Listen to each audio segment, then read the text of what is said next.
Assalamualaikum teman-teman. Oke, pada kesempatan kali ini kita akan belajar tentang tajwid.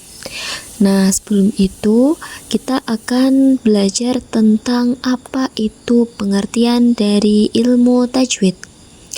Yang pertama, menurut etimologi, secara bahasa, kata tajwid berasal dari akar kata jawwada yujawwidu tajwidan yang berarti membaguskan, memperindah, atau melakukan sesuatu dengan baik dan sempurna. Jadi, tajwid itu secara bahasa berarti membaguskan bacaan huruf-huruf Al-Quran agar terdengar indah dan benar.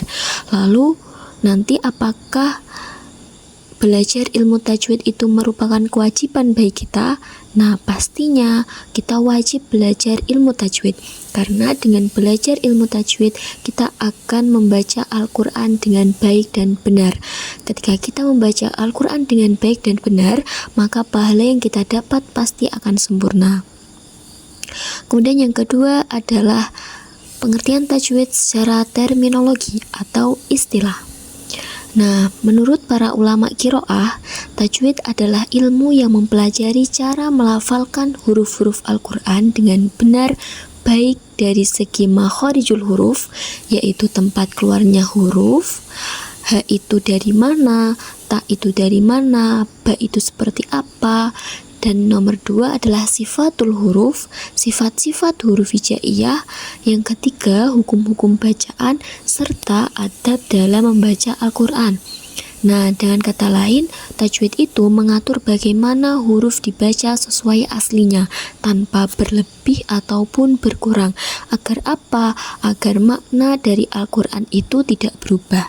Karena ketika kita salah membaca tajwid yang seharusnya pendek kita baca panjang, maka itu akan mempengaruhi makna.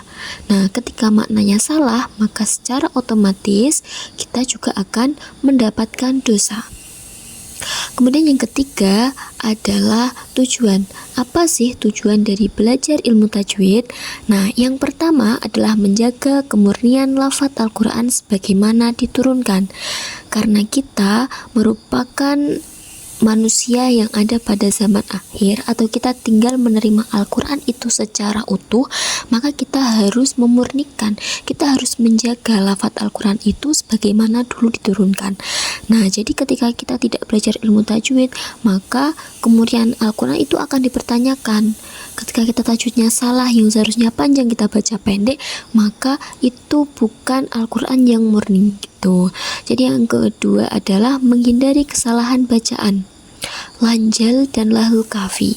Jadi untuk belajar ilmu tajwid tujuannya juga adalah menghindari kesalahan bacaan. Kemudian yang ketiga adalah membaca Al-Quran dengan indah, jelas, dan penuh penghayatan. Karena Al-Quran ini memiliki makna yang indah, maka dengan ilmu tajwid itulah arti dari Al-Quran itu terbit, akan terlihat. Ketika kita salah, maka artinya nanti juga akan salah. Kemudian pembahasan yang kedua, kita akan belajar tentang bacaan mat. Nah, pada bab ini, pada video kali ini kita akan belajar tentang bacaan mat tabi'i. Apa sih mat tabi'i itu? Mat tabi'i adalah apabila ada waw sukun jatuh setelah dhammah, dan ya sukun jatuh setelah kasroh, dan alif sukun jatuh setelah fathah. Jadi dapat disimpulkan bahwa mat tabi'i itu mempunyai mempunyai 3 huruf.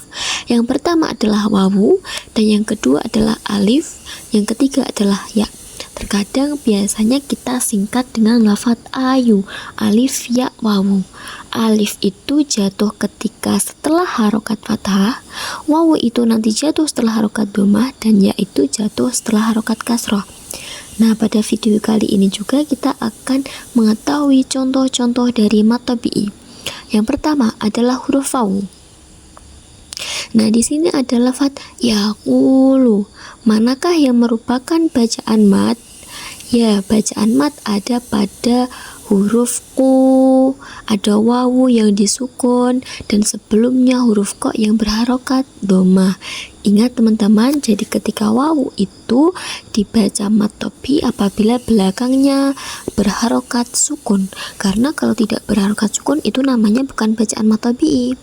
Kemudian yang kedua ada yakunu, wawu sukun, kafnya juga berharokat dhammah. Gitu. Ini ada yatubu, ya'udu, as-sukunu, kadzabuna, al-maghsulu. Kemudian kita lanjut ke huruf kedua yaitu alif. Nah, alif ini jatuh setelah harokat fathah. Seperti yang berwarna merah ini. Qola. Kenapa dibaca mad tabii? Karena di sini ada alif sukun, alif yang tidak berharokat, kemudian belakangnya ada huruf yang mempunyai harokat fathah. Maka ini dinamakan bacaan mad tabii. Kemudian huruf yang ketiga adalah huruf ya. Nah, ya ini ketika belakangnya berharokat kasroh. Contoh jami'a.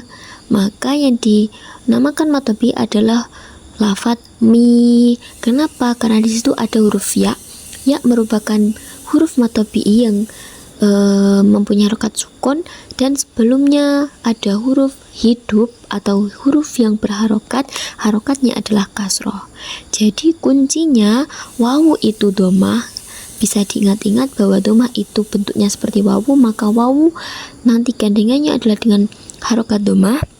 Kemudian alif ini lurus, maka gandengannya adalah dengan harokat fathah, dan ya yang terakhir adalah harokat kasroh. Nah, itu sekilas tentang kita belajar ilmu tajwid, terutama pada bab bacaan mad tabii. Terima kasih, sampai jumpa di video selanjutnya. Wassalamualaikum warahmatullahi wabarakatuh.